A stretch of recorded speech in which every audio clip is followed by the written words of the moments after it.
Lately I've been thinking, like, what's the point in criticizing film and media? I mean, I used to love this stuff, but lately it's just been, like, so bad, and admittedly it can be kind of funny seeing a studio dump, like, $500 million into, like, Suicide Squad or something, just to see it bomb. It's like a kid face planting in front of you. It can be funny, but when it keeps happening over and over again, you wonder, like, what's the point? I think film criticism can help us see things. Obviously, looking deeper into something you like can maybe show you what you liked about it and, other things like that. Or if you're like me and you write fanfics, you can see what you liked and apply it to your own stories. And in general, I think it just helps people sort of look deeper into their favorite things and really wonder what makes it their favorite thing and what that says about them. And it can even help writers, too, make better things if people tell them what they really liked about their story and what they really didn't. All that aside, basically this video is going to be just that. I'm going to be taking apart each of the series, finding one good thing about them and one bad thing about them. And basically I'm going to take all the good things and combine them into one show. And basically, this show is what I'm hoping the next Ben 10 show will be, which, yes, is the point of this video. Now, to be clear, we still have no word if there even is another show coming, so this could just be wishful fan fulfillment thinking. Hopefully you enjoy.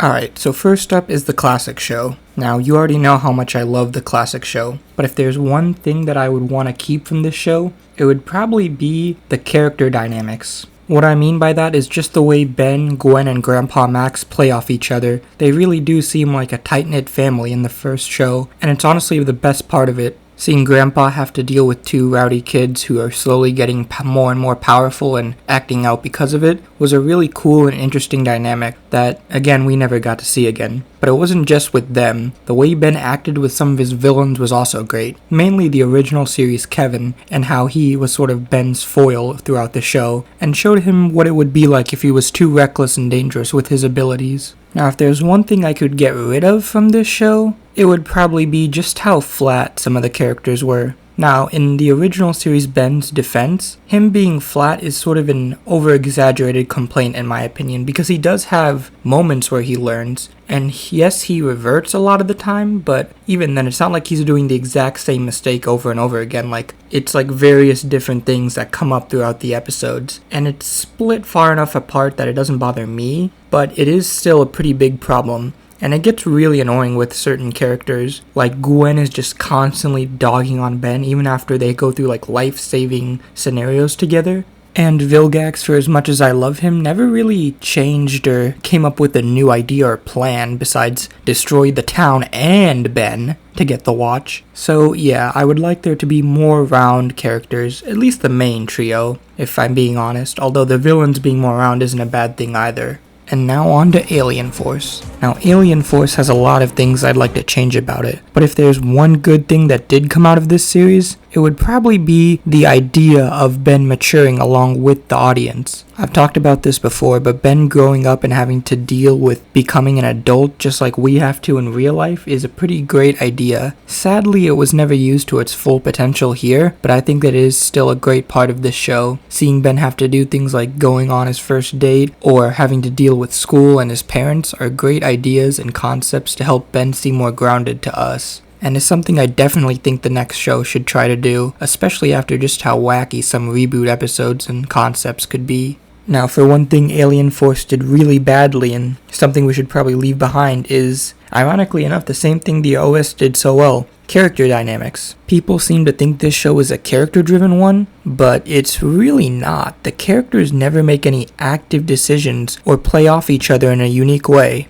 Look at Kevin. He's a criminal, right? So maybe he should be more headstrong or maybe willing to make more shady decisions than Ben or Gwen, and this could cause conflict between the three. But nothing like this ever happens. It only maybe briefly occurs in episode 3, but even then he's mostly vindicated in doing the right thing and the others saw that the whole time. There's never a moment where these characters kind of clash, whether due to different ideologies or play off each other in any other interesting way, like maybe Gwen has more intellectual solutions trying to talk down all the villains, whereas Ben and Kevin go and try to fight them. Stuff like that could have really made them a lot better. But if it was just the main trio, that would already be bad enough. but it's also the villains. The Highbreed have literally no interesting motivations or character dynamics. Like, they're super racist, right? So maybe their dialogue with, the main trio can be something really scandalous or terrible. Instead, they just call them vermin. And maybe when they talk amongst each other, there's like a hierarchy. People who believe themselves to be more pure than the others. But we never see that either. They all talk to each other the same. In fact, there really doesn't seem to be much of a hierarchy or structure at all. Like, none of them are higher up the chain of command than others besides, like, that council at the end of the second season. And even then, there's no hierarchy established. They all have equal amounts of power. Was there ever, like, a coup attempted in the history of the Highbreed? They're just not very interesting, and this goes for most of the villains. Darkstar doesn't really play off anyone very well. Even his, like, kind of attempt with Gwen is just really flat, mainly because it doesn't make sense a lot of times. These characters have nothing in common, and just because he tried to absorb her once doesn't really make him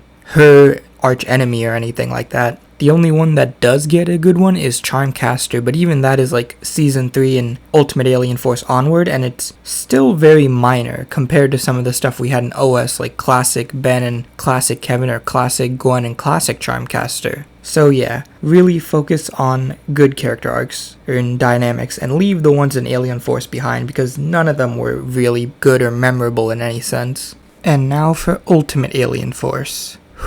Alright, there's really not that many great things about Ultimate Alien Force, but if I had to choose one thing to keep, it would probably be some of the lore on the Celestial Sapiens, or really most of the species in general. It seemed like they actually tried to make them aliens with, unique planets and interesting stuff going on, instead of just random heroes in Ben's watch. The classics still did this a little better, but the Celestial Sapiens in particular had really great world building, and I hope that translates to the next show. Especially because technically all Celestial Sapiens are the ones we saw in the OS, so just some food for thought there for the next show. Now, for what Ultimate Alien Force did wrong, I already made a whole video about this, but if I had to choose one in particular, it would probably be the Dagon arc, and really most of the arcs in this show, but this one is emblematic of all the show's flaws in my opinion. A weak villain, weak build-up, and not very many character growths or changes throughout the course of this arc, and ultimately a bunch of filler episodes lining stuff up too, in between the episodes with the actual story, making it overall just very weak. It doesn't help that the final battle is also just the worst one in the whole show, and Ultimate Alien Force did have some fairly weak final battles in my opinion.